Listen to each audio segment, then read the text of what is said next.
Junk mail, marketer's gold or public nuisance, effective sales tactic or global catastrophe.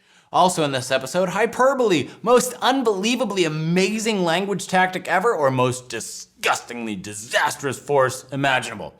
Today's episode on junk mail is brought to you by Gordy's Brain Goo Be Gone. Too much goo in the brain? Say be gone brain goo for good with Gordy's Brain Goo Be Gone. Now, you probably wouldn't be too shocked if I told you that the average American household receives 848 pieces of junk mail per year. Why? Because sitting right next to you right now is a pile of junk mail that's been there so long that you've named it. I know old junkies right there, listening, watching, judging. I can see you glancing out of the corner of your eye. Don't you lie to me. Considering that you personally receive on average 2 to 8 pieces of unwanted direct mail per day, you'll find it to be a rather simple task to imagine that contrary to popular opinion, quote, marketing mail is on the rise with more than 120 billion pieces received each year, unquote. Like a bachelor party when the power goes out, I'm going to take a shot in the dark here. And I'm going to assume that if your connection to junk mail were a Facebook relationship status, it's complicated.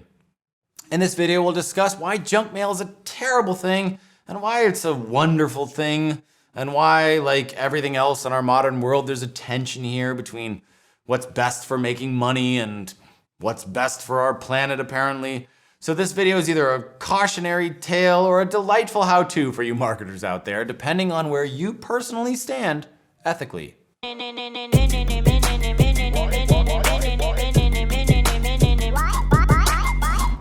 Now, the very name junk mail says enough about our, or at least my, prevailing attitude towards direct mail. For many of us, it's junk mail because it goes straight from the mailbox to the trash. And it's this junk aspect that we'll focus on the first half of our video.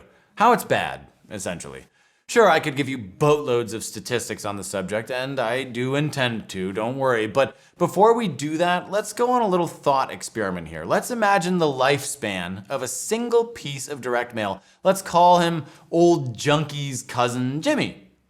A tree in a forest is chopped down, Jimmy's mom, I guess. It's transported, it's milled, it's turned into paper, fancy inks are shipped in from afar via camel's back, I can only assume, to print words and graphics designed by an art school graduate in a cubicle in Boise on this newly formed paper we call Jimmy. Jimmy's printed, transported, sealed with third-party glue, and he's mailed to you, the consumer. Then, somewhat unceremoniously, Jimmy goes directly into your trash can. He does not pass go.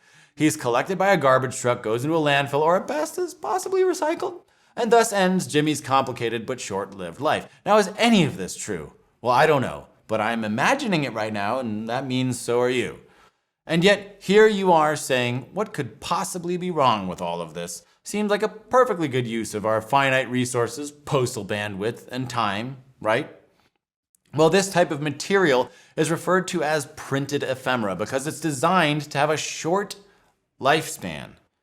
Here are a few facts about printed ephemera from an article called Stop the Junk Mail Monster. Wonder where they stand. Quote, it took more than 100 million trees to create all of this bulk mail of a single year. That's the equivalent of deforesting the entire Rocky Mountain National Park every 4 months, unquote.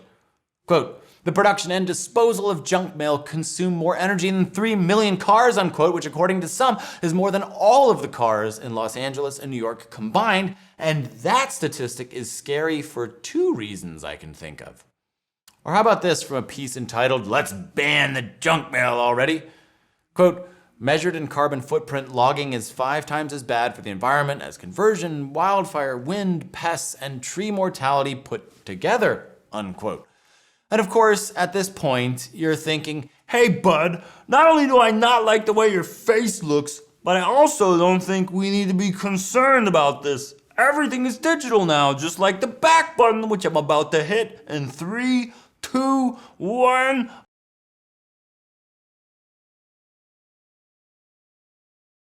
Ha! And another viewer lost before the 5-minute mark. Oh, the YouTube algorithm is gonna kill me for that one. At least he didn't hit the dislike button before he... Oh, wait. Never mind. Well, he was partially right. The world is moving more and more online. But it's quite possibly because of our shift online that physical mail is perceived as more valuable than, say, an email. And like the receding hairline on a 30-something male, this problem isn't going to get any better.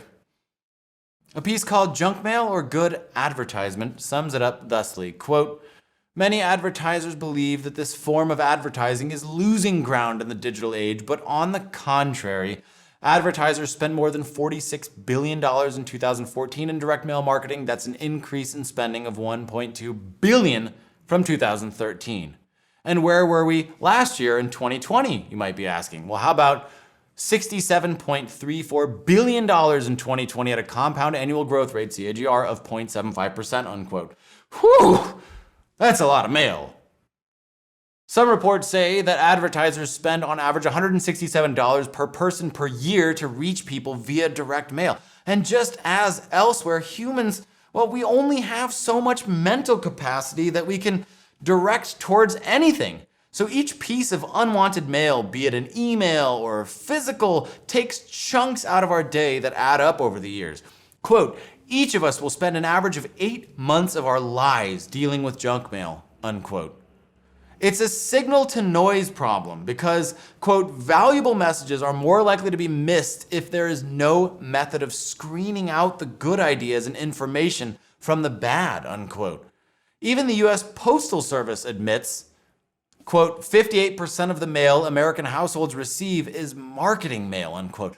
And on top of that, quote, "42% of junk mail is never opened. It goes to landfills ignored by customers," unquote. So many of us hate junk mail, or at best, we don't even think about it as it goes directly into the trash can. So then why is it still a thing in 2021 at all? And why will it continue to be a thing when most of our lives are now spent online? Well, that brings me to the second half of tonight's video, because it works. Ask any salesperson, the only way to get through the crushing defeat of unsuccessful cold call after unsuccessful cold call is to tell yourself that it's a game of percentages. If I only expect to have 4 people say yes out of 100, then I won't feel so bad when 96 people in a row say no. Slam the door in my face. In the marketing world, ROI, or return on investment, is all about these percentages. If I get X amount of revenue from each successful piece of direct mail, and Y is the average percentage of people who open and respond to said mail, then it's really a simple mathematical problem to determine whether or not sending out 1,000 pieces of mail will be profitable or not. The average lifespan of an email, for example, is a few seconds. But, quote, direct mail's average lifespan is 17 days, unquote. Because most of us are not on top of our mail game with our shredder right next to the door, it's common to let pile after pile of the stuff just accumulate around the house. And an email is sent to an individual, but a piece of physical mail is often sent to a household where it's seen by the whole family. Quadruple win. Just like YouTubers with less than 1,000 fans, our junk mail Jimmy sure loves an audience. And remember that $167 number that I threw out earlier? Well, direct mail is particularly effective for nonprofits. Quote, "For every 167 spent on direct mail campaigns in the US, the firm receives $2,095 in return," unquote, said one nonprofit organization. And even though junk mail goes straight to the trash, at least one study suggests that it's typically open before it heads into the rubbish bin. And that's for my international fans out there in the UK. Hello, guten Tag. As a blog from Cornell says, quote, "One of the reasons direct mail gets such a great response rate is that 80 to 90% of direct mail is opened compared to just 20 to 30% of email," unquote. Well, this obviously contradicts the earlier statistic that said that 42% was open, but even still, it's clear that more of physical mail is opened than junk email by a very large margin. And here is the kicker, quote, "Only 44% of people can recall a brand immediately after seeing a digital ad compared to 75% of people who receive direct mail," unquote. So to sum up, email equals not special. Social media posts, not special. This video, not special. But physical mail will just a little bit more special. And during these COVID times, apparently many of us relish the opportunity to leave the house, even if it is just to go to our own mailbox. In a statistic I'll never personally understand from Gallup, quote, 41% of Americans of all ages look forward to checking their mail each day, unquote. In a digital world, are we so starved for physical anything that even junk mail could be a welcome break from the mundane? Apparently so. And that is, well, it's kind of tragic, I suppose. But I refuse to end this video on a low note. So here are some takeaways if you want to sell shit to other people for a living. Direct mail is effective, particularly for certain types of institutions like nonprofits. It's not effective for credit cards or for credit card offers. When direct mail is combined with digital outreach in what's called an omni-channel approach, it can be even more effective. Quote, when organizations combine direct mail with digital methods, response rates climb to 28%, unquote. So if you want to sell more stuff to people, consider sending them physical mail. However, if you care about the fact that entire forests are being cut down and you don't want to perpetuate this unnecessarily wasteful cycle, then you'll be more likely to never send direct mail. And another way that you can help is to take yourself off of every mailing list that you can. Easier said than done, I know.